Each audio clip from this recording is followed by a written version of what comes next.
Hi, Thanjavur போகலாமா? சரி வாங்க போகலாம். நான் தனியாக தான் போனேன் தஞ்சாவூருக்கு. ஜாலியாக ஃபன் பண்ணிவிட்டு சாங் கேட்டுட்டு தஞ்சாவூரில் பார்த்தா வெயிலுங்க. ஐயோபா, அந்த கோயிலில் கால் வைக்க முடியல, கால்லாம் சுடுது. சாமியை பார்த்துட்டு சும்மா நடந்துட்டு இருந்தேன். அதுவும் இல்லாமல் எல்லாம் கப்புள்ஸாக இருக்காங்க, ஃப்ரெண்ட்ஸாக இருக்காங்க. நான் மட்டும் சிங்கிளாக சுற்றிட்டு இருக்கேன் தனியாக. அப்புறம் சரி ட்ரெயின் இருக்கான்னு பார்த்தப்ப ட்ரெயின் இருந்துச்சு. ட்ரெயின் வந்தாச்சு. ட்ரெயினில் போகலாமா?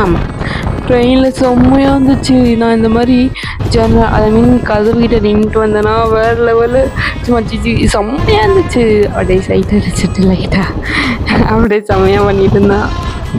யாரோ பார்க்குறாங்க. அப்புறம் நான் அமைதியாகிட்டேன். பாருங்களேன் எப்படி இருக்குன்னு, வேறு லெவலாக இருக்குல்ல. நான் இந்த மாதிரி இந்த ஓரத்தில் இங்கே நின்னதே இல்லையா, அவ்வளோ எப்படி இங்கே போய் பைத்தியம் மாதிரியே இருந்தேன். அப்புறம் சரி பார்த்துட்டு கிளம்பிட்டேன். Okay friends, bye, love you all.